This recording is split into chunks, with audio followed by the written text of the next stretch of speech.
안녕하세요. 파이프트리 캠퍼스입니다. 지난 시간 머신러닝의 종류에 대해서 이야기했습니다. 이번 시간에는 이어서 머신러닝의 학습하는 과정과 학습된 머신러닝 모델의 성능을 평가하는 방법들에 대해서 한번 이야기해 보겠습니다. 지난 머신러닝 챕터 1에서 이야기했던 데이터 파이프라인에 대해서 기억하시나요?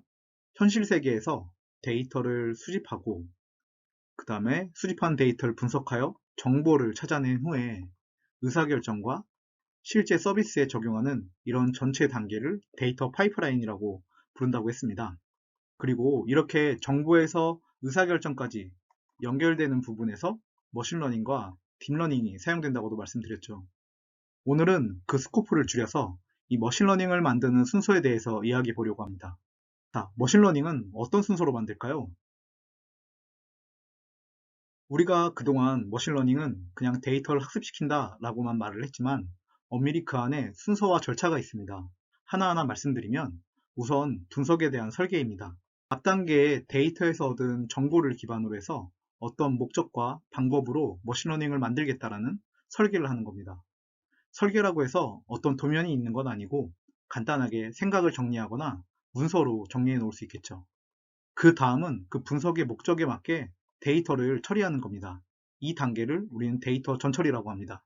흩어져 있는 데이터를 모으고 데이터 프레임의 형태에 맞게 맞추거나 이상치 데이터 아니면 결측치를 제거한다든지 데이터의 필터링을 하기도 하고 데이터 타입을 확인해서 분석에 적합한 타입으로 변경한다든지 하는 과정을 여기에서 진행합니다. 즉 머신러닝 모델에 들어갈 수 있도록 데이터를 깨끗하게 정리하는 과정이라고 보면 됩니다. 여기까지는 뭔가 당연한 작업이라고 보이시죠? 그 다음부터는 처음 보시는 과정일 겁니다. 바로 데이터 분할입니다. 이게 뭐냐 하면 데이터를 둘로 쪼개는 거죠. 그 이유는 머신러닝 성능을 평가하기 위한 것인데 자세한 내용은 다음 장에서 이어서 설명해 드리겠습니다. 데이터를 분할하면 분할한 데이터 중 일부를 가지고 학습을 해야 합니다. 학습하기 전에 피처의 추출과 선택이라고 하는 단계가 있습니다. 이전에 차원의 저주를 설명드리면서 피처가 많을수록 반드시 좋은 건 아니라고 말씀드렸습니다.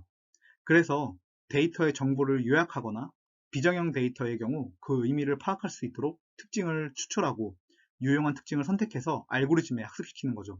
머신러닝이지만 여기에는 전문가 시스템적인 요소가 들어간다고 볼 수 있습니다. 그 특징을 잘 추출하고 선택할수록 머신러닝 성능이 좋아지거든요. 이렇게 잘 정리하고 선택된 데이터들로 학습해서 머신러닝 모델을 만들고 마지막으로 그 머신러닝 모델의 성능을 평가합니다. 얼마나 잘 학습되었고 얼마나 잘 예측하는지 확인해 보는 거죠. 자, 앞서 잠깐 말씀드렸던 데이터 분할에 대해서 이야기해 보겠습니다. 데이터 분할은 모델의 성능을 평가하기 위해서 한다고 말씀드렸는데요. 그게 무슨 말이냐면 가령 이렇게 데이터가 구성되어 있습니다. 전체 데이터셋이죠. 피처와 레이블로 구성되어 있어서 우리는 지도학습 알고리즘으로 학습을 시킬 수 있습니다. 그러면 결과로 뭐가 나올까요? 네, 바로 머신러닝 모델은 해당 피처들에 대한 예측한 레이블 값이 결과로 나옵니다. 그리고 이어서 말씀드리겠지만 실제 레이블과 예측된 레이블 간의 차이로 이 모델이 얼마나 잘 학습되었는지 평가할 수 있습니다. 그러면 이제 새로운 데이터 피처들을 모아서 모델에 입력을 했다고 해봅시다. 그러면 모델은 마찬가지로 예측한 결과를 내보낼 텐데 그 결과가 맞는지 틀린지 어떻게 알 수 있을까요? 오리지널 데이터에는 레이블이 있으니까 예측한 레이블과 비교를 해볼 수 있을 텐데 신규 데이터는 레이블이 없습니다. 이게 무슨 말이냐면 가령 우리가 키로 몸무게를 예측할 수 있도록 모델을 학습시켰다고 해볼게요. 키가 피처가 되고 몸무게가 레이블이 되는 거죠. 우리가 학습하는 동안은 예측한 몸무게가 실제 몸무게와 비슷한지 비교해 볼 수 있습니다. 그래서 해봤더니 예측이 잘 맞는 겁니다. 그래서 우리는 이걸 어플로 만들어서 카메라로 사람을 찍으면 그 키를 재서 몸무게를 예측할 수 있게 했습니다. 그래서 그 어플로 지나가는 사람을 찍어서 몸무게를 예측했다고 해보면 그 몸무게가 맞는지 틀린지 어떻게 할 수 있을까요? 모델이 잘 학습되면 새로운 데이터에 대한 예측도 정확할 거라 생각하지만 거기에 대한 근거는 없습니다. 예를 들어 학교에서 교과서를 잘 배우면 수능을 잘 볼 수도 있지만 꼭 그렇다는 보장은 없는 것처럼요. 그래서 학교에서는 모의고사라는 게 있죠. 학생이 정말 잘 배웠는지 나중에 진짜 시험인 수능을 보기 전에 비슷하게 시험을 해보자는 거죠. 이거랑 유사하게 머신러닝 모델도 평가를 해봐야 합니다. 정말 서비스가 되어서 사용되기 전에 잘 예측을 할지 시험해 봐야 한다는 거죠. 그래서 우리는 우리가 가지고 있는 데이터를 분할합니다. 하나는 학습용 데이터로, 그리고 다른 하나는 시험용 데이터로요.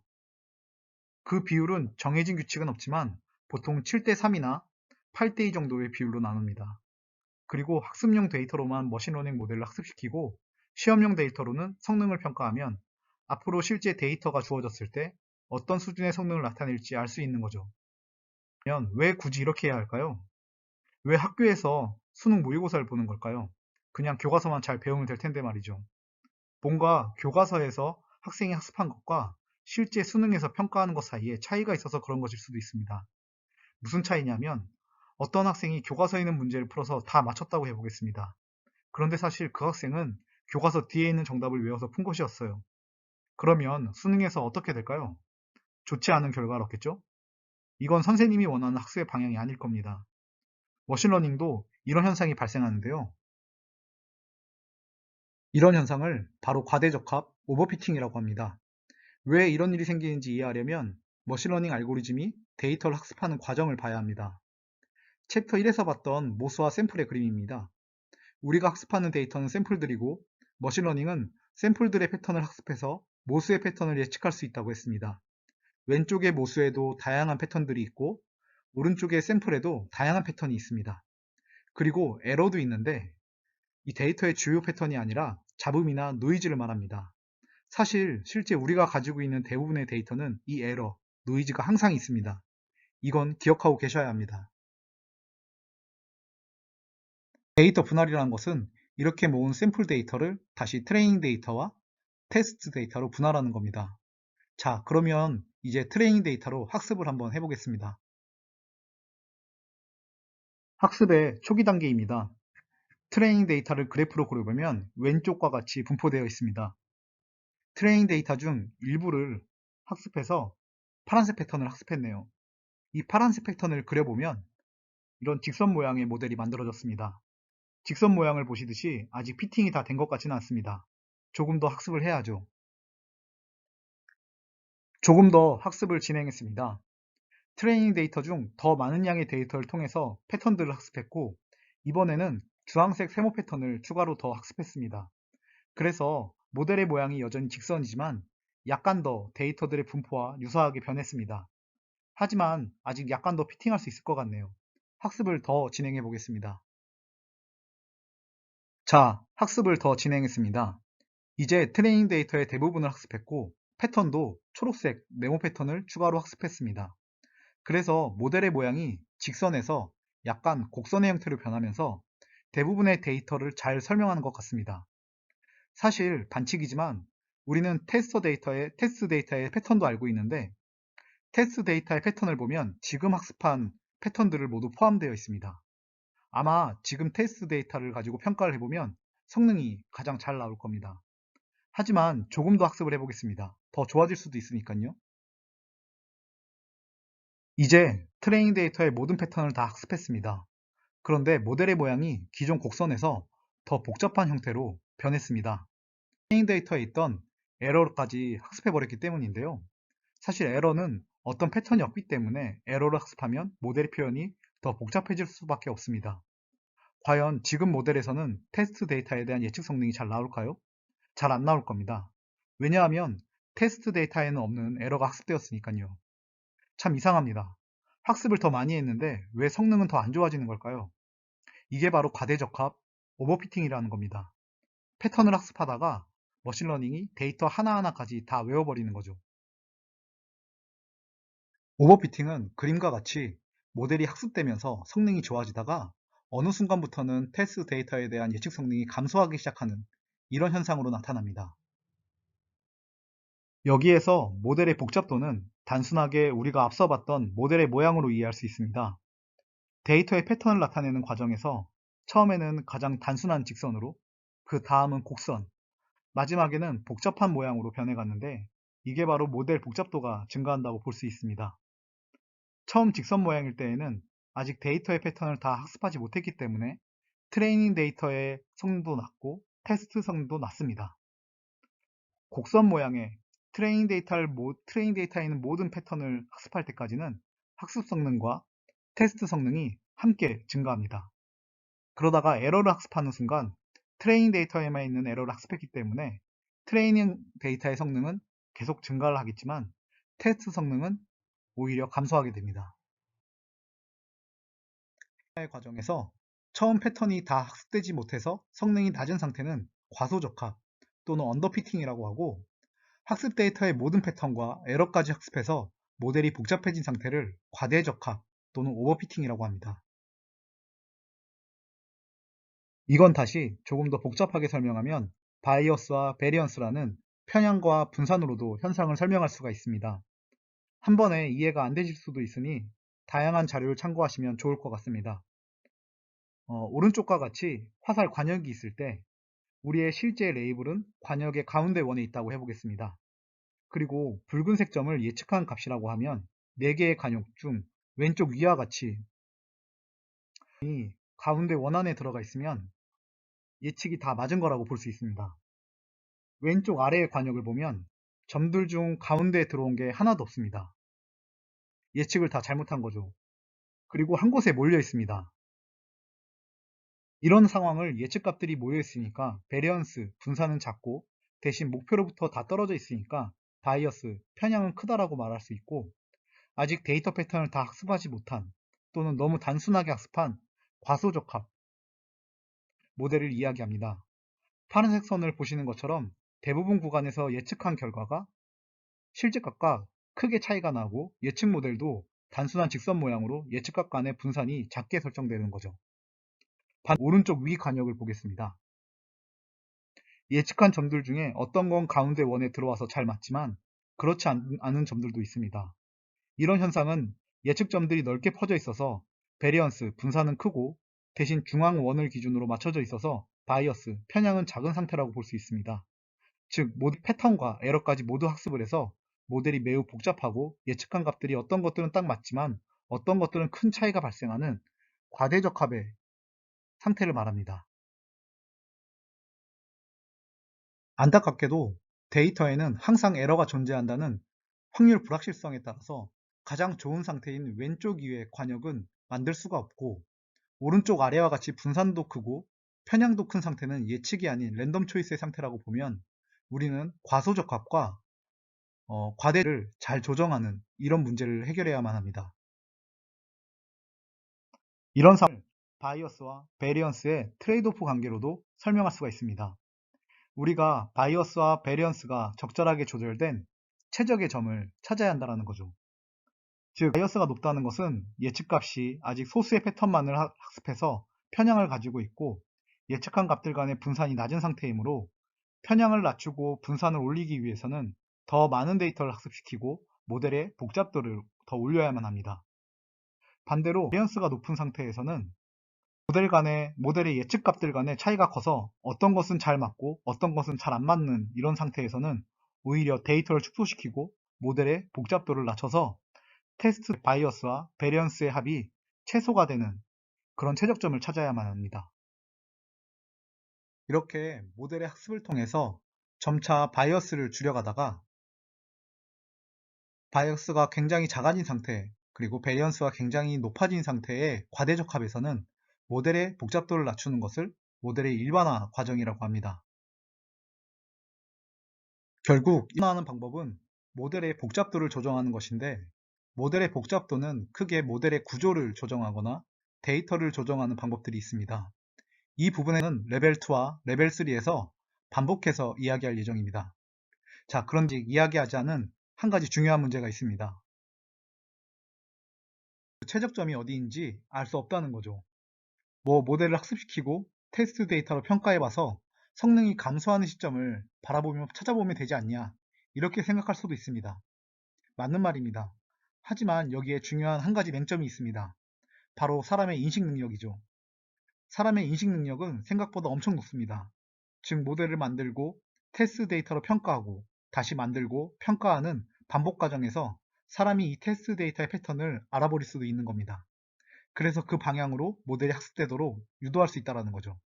이건 다른 말로 하면 테스트 데이터의 과적합된 모델이 된다는 겁니다. 아주 골치 아프죠? 그래서 우리는 한 번 더 데이터를 분할해야 합니다.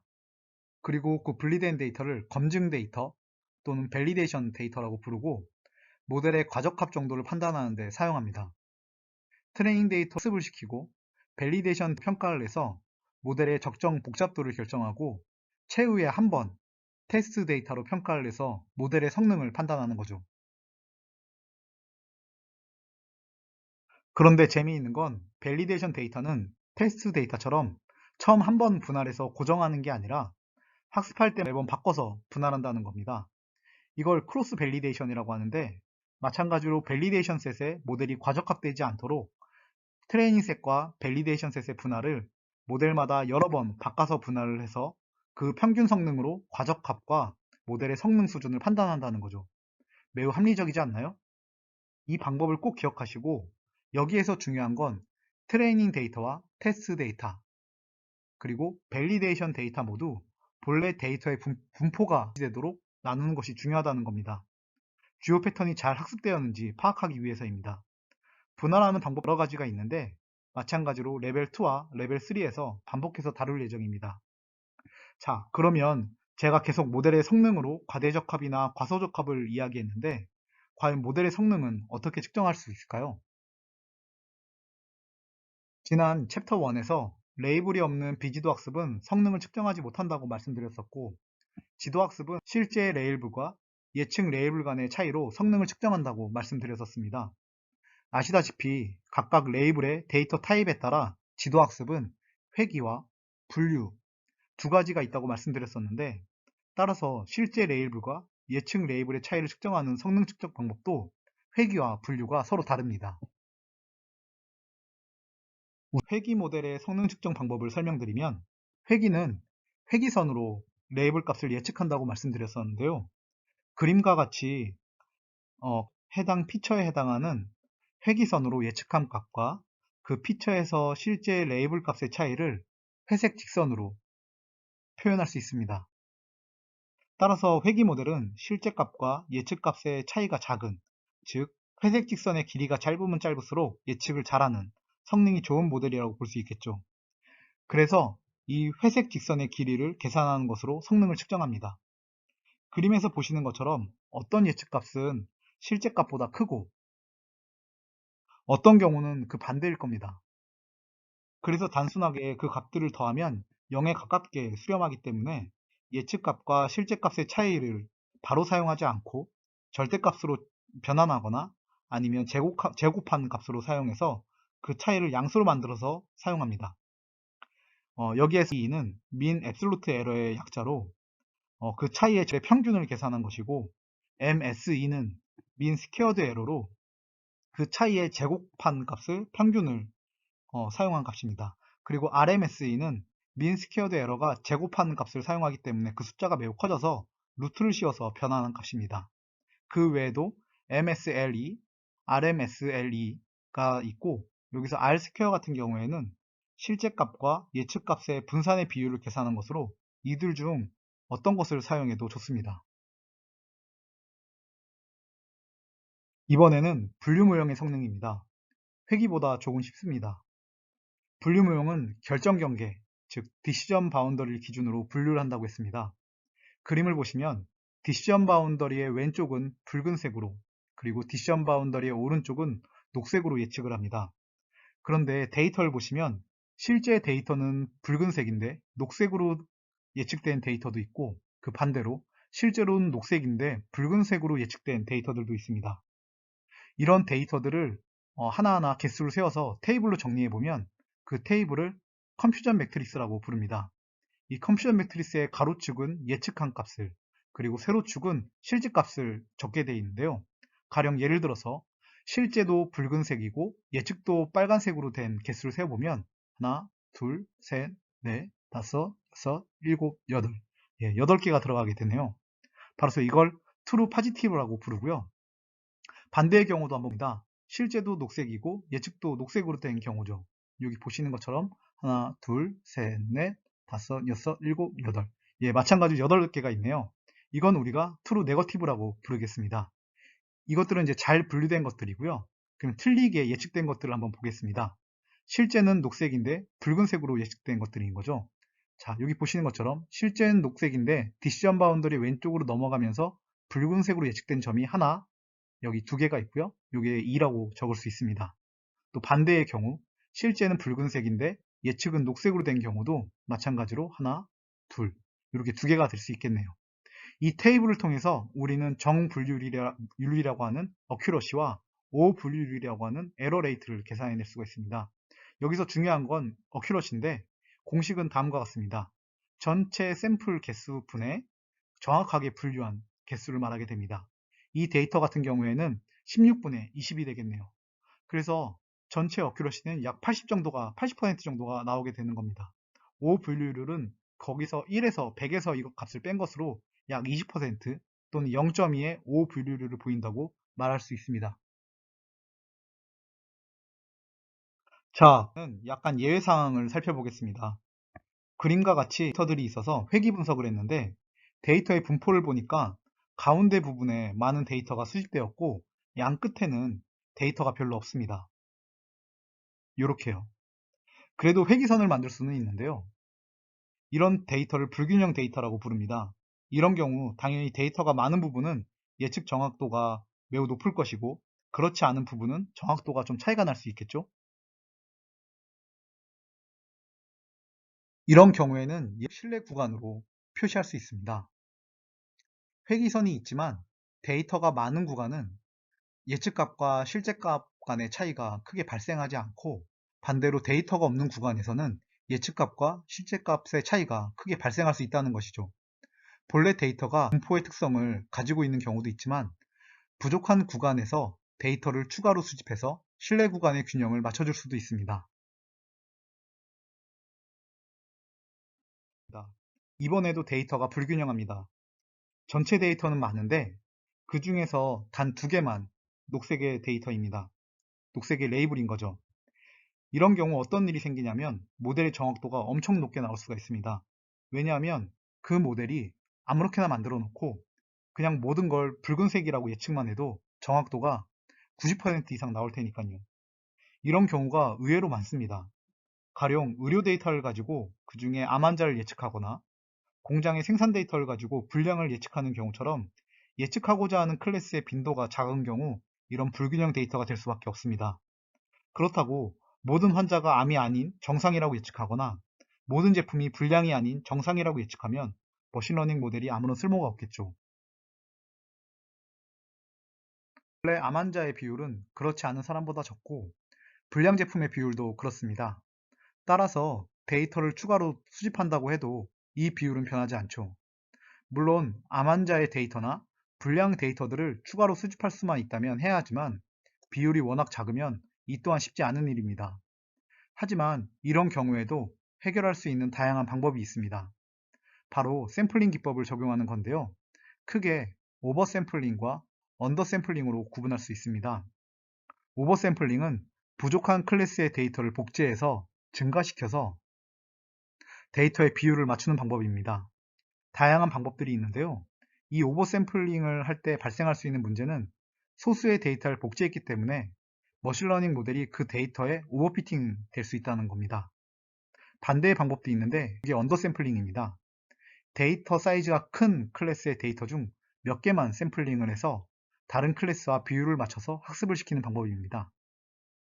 이 경우에는 오버샘플링과는 반대로 데이터의 패턴을 충분히 학습할 수가 없어서 언더피팅이 발생할 수 있다는 문제점이 있습니다.